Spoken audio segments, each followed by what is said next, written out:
नमस्कार दोस्तों, फिर से एक बार मैं नरेश महानंद आपका लाइव शो में स्वागत करता हूं। दोस्तों, आज हम बात करने वाले हैं कि अंकुर नरोला जी ने कहा कि मुझे इंटरनेट में क्रोधी व्यक्ति बना करके बदनाम कर रहे हैं लोग। अब यहाँ कोई बदनाम कर रहा है कि आप क्रोधी व्यक्ति हैं कि नहीं हैं, वो तो देखने से पता चल जाएगा और वचनों से भी हम पता कर सकते हैं। तो चलिए आज शुरू करते हैं। तो वचनों के साथ हम शुरू करेंगे सारे बातों को, लेकिन उससे पहले मैं आपको ये छोटा सा एक वीडियो दिखाऊंगा और इस वीडियो क्लिप के बाद ही हम वचन का प्रचार करेंगे। भैया मनीले तो ਇਹਦੇ पेट ਦੇ ਵਿੱਚ ਜ਼ਖਮ ਆ। ਮੈਂ ਬਾਹਰੋਂ ਬਹੁਤ ਇਲਾਜ ਕਰਾਇਆ, ਇੱਥੋਂ ਜਲੰਧਰੋਂ ਵੀ ਬਹੁਤ ਕਰਵਾਇਆ। ਡਾਕਟਰ ਨੇ ਦੱਸਿਆ ਸੀਗਾ ਬਾਹਰ ਕਿ ਕੈਂਸਰ ਹੋਣ ਦਾ ਡਰ ਹੈ, ਇਹਨੂੰ ਮਾਈਗ੍ਰੇਨ ਦੀ ਵੀ ਪ੍ਰॉब्लम ਆ, थायराइड भी हैगा, पेट ਦੇ ਵਿੱਚ ਜ਼ਖਮ ਆ। ओके, ये मसीह में है? मैं मसीह में हूँ। ये मसीह में नहीं। क्या ये प्रभु को ग्रहण करने के लिए तैयार है? जी। प्रभु में आने के लिए तैयार है? जी। तुम लोग मार खाते हो और फिर ऐसा लगता है इंटरनेट पे जैसे मैं कोई बहुत क्रोधी बंदा हूं और तुम लोग भले हो।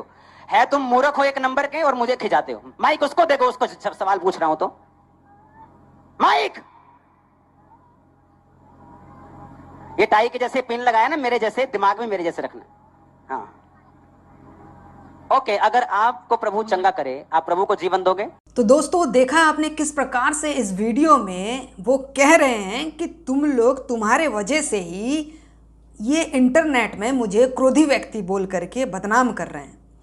लेकिन उस व्यक्ति की गलती क्या थी? उस लड़के की गलती क्या थी? उस लड़की की गलती क्या थी जिन्होंने उसे पीटा? ठीक है, वो उनके स्टाफ हैं, वो उनके साथ कुछ भी करें, हमको उससे क्या लेना देना।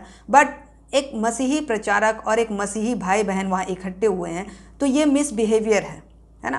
तो और ये मिसबिहेवियर भी इसलिए भी हम मानते हैं कि उतनी बड़ी कोई गलती उन्होंने किया नहीं था कि सबके सामने उनका बेइज्जती करके उनको पिटाई करो या मारो पीटो या उनको बोलो या डांटो, है ना। बोल सकते थे कि आप बेटा माइक इधर रखो, बात करेंगे, बेटा एक माइक देना इनको। ये ऐसा होता है। वो लड़की के मुंह में, लड़की के चेहरे में इतना खौफ था, वो जो लड़की ऐसे माइक लगा के रखी थी, या वो लड़का जो माइक ऐसे लगा करके रखा था, वो इतना डर रहा था कि अभी कुछ बोल ना दे, कुछ बोल ना दे। अच्छा, कभी ऐसे तो वो ये डर में मतलब वो जी रहे हैं। उनके ऊपर और भी ताड़ना होती है कि नहीं होती हमें नहीं मालूम, और उससे हमें कोई लेना देना भी नहीं है। लेकिन बात यहाँ पे ये है कि एक प्रभु के दास को किसी के साथ मिसबिहेव ऐसा नहीं करना चाहिए, क्योंकि उनका भी एक सेल्फ रिस्पेक्ट है जो स्टाफ उन्होंने पाल करके रखा हुआ है। तो यहाँ पर हम छोटे छोटे वचनों को देखेंगे। सबसे पहले हम देखेंगे 14 नीति वचन 14 उसका 17 में लिखा हुआ है, जो झट क्रोध करे वह मूढ़ता का काम भी करेगा। तो झट क्रोध करना हमारे जीवन के लिए बहुत भयानक हो सकता है। नीति वचन 22 उसका 24 भी हम यहाँ पे पढ़ते हैं, तो लिखा हुआ है, क्रोधी मनुष्य का मित्र ना होना और झट क्रोध करने वाले के संग ना चलना, कहीं ऐसा ना हो कि तू उसकी चाल सीखे और तेरा प्राण फंदे में फंस जाए। इसका मतलब ये है कि तुरंत क्रोध, झट क्रोध, कोई भी बात के लिए। वहाँ माइक नहीं दिए, कोई बात नहीं, बेटा माइक ला के दे दो इनको। अच्छा, उनको एक माइक दीजिए। तो ये ऐसा बात होता है। इतना मतलब वहाँ पे कुछ इतना ज़्यादा कुछ ऐसा नहीं है कि पूरा बिगड़ गया इस टाइप से, है ना। और ये जो सेशन है, ये जो इन लोगों के साथ किया जाता है, इन लोगों को सिखाया जाता है, जो उनके स्टाफ है, ये इनका एक ट्रेनिंग पीरियड होता है। ट्रेनिंग पीरियड में उनको ये सब आप गाइड कर सकते हैं या सिखा सकते हैं कि आप, जब मैं बोलता हूँ तो वहाँ माइक लेके खड़े रहना, तो माइक लेके खड़े ना, बेटा इनको माइक दो। अच्छा बोलो बहन आप, हाँ माता को माइक दो, मम्मी जी बोलेंगे, हाँ बोलो बेटा, हाँ बोलो मम्मी जी। ये इस प्रकार से आप उनके साथ बिहेव कर सकते हैं। हम यहाँ पे जज नहीं कर रहे हैं, लेकिन सबसे बड़ी बात है, एक मसीह भाई बहन को हमें संभाले रखना है, एक दूसरे के साथ अच्छा प्रेम व्यवहार से रहना है और एक दूसरे के साथ अच्छे आचरण प्रस्तुत करना है, जिससे मसीह जीवन से किसी दूसरे को ठोकर का कारण ना होने पाए। और दोस्तों, हम यहाँ पे ये भी देखते हैं, पहला तिमुथियो उसका 2:8 में लिखा हुआ है, पौलुस कहता है, इसलिए मैं चाहता हूँ कि हर जगह पुरुष बिना क्रोध और विवाद के पवित्र हाथों को उठाकर प्रार्थना किया करे। और भी हम पढ़ेंगे, पहला तीतुस उसका 1:7 पढ़ेंगे। यहाँ पे लिखा हुआ है, क्योंकि अध्यक्ष यानी कि परमेश्वर का दास है ना, जो कलीसिया को सुसमाचार सुनाता है, देख रेख करता है, अध्यक्ष को परमेश्वर का भंडारी होने के कारण निर्दोष होना चाहिए, ना हठी, ना क्रोधी, ना पियक्कड़, ना मारपीट करने वाला और ना नीच कमाई का लोभी हो, पर अतिथि सत्कार करने वाला, भलाई चाहने वाला, संयम, न्यायी, पवित्र और जितेंद्रिय हो। देखिए, संयम हर एक काम में आराम से करना है, कोई हड़बड़ी नहीं। आराम से वो उनको माइक दे सकता था या बोल सकते थे कि बेटा एक माइक इनको दे दो।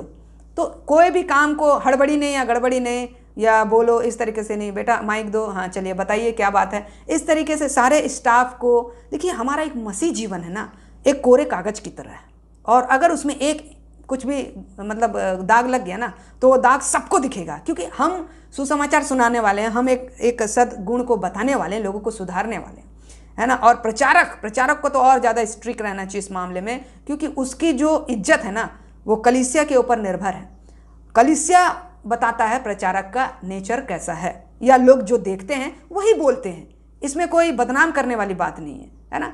तो ये मैटर है यहाँ पर, जैसे कि हम बता रहे हैं कि सिस्टर सोनिया नरोला या फिर ब्रदर ये अपने अंकुर नरोला जी, ये दोनों जन जो हैं पति पत्नी प्रभु का सेवा कर रहे हैं, बहुत अच्छी बात है। बट इंतजाम नहीं होने की वजह से बात यहाँ झूठे चमत्कार या असली चमत्कार की नहीं है, बात है हमारे बिहेवियर की। और हमारा बिहेवियर ही कैसा होना चाहिए एक मसीह जीवन में, अगर हम लोगों को, वो हमारे स्टाफ के ऊपर भी निर्भर करता है। हमारे स्टाफ ही अगर हमारा मतलब तारीफ नहीं करेंगे कि हाँ ये सचमुच में प्रभु के दास हैं और सचमुच में ये हमारा बहुत ख्याल रखते हैं, हमारा देखभाल करते हैं। देखिए हाथ उठाना ये मैटर अलग है, लेकिन आप उनके साथ मसीह जीवन में क्या बर्ताव कर रहे हो ये मैटर बहुत ज़रूरी है।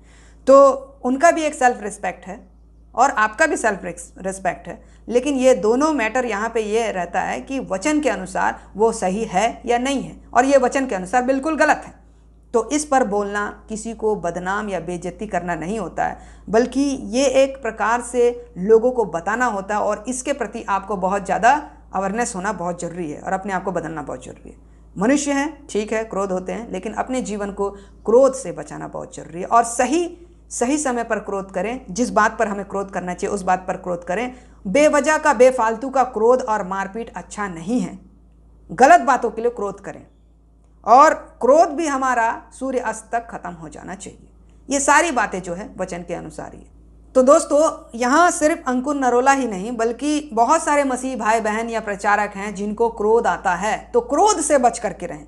ये क्रोध जो है आपके जीवन को तबाह कर देता है, और हमारे जीवन को मजबूत करने के लिए, मसीह जीवन को आगे बढ़ाने के लिए हमारे चैनल में बने रहें। हमारे चैनल को सब्सक्राइब करें, लाइक करें, शेयर करें, और इसी प्रकार से हमारे चैनल में आप ज़्यादा से ज़्यादा वीडियो को देखते रहें। हम इसी प्रकार से नए नए वीडियो को आपके पास लाते रहेंगे। तब तक के लिए हम आपसे अलविदा चाहते हैं। परमेश्वर आप सभी को आशीष दे। नमस्कार, गुड बाय।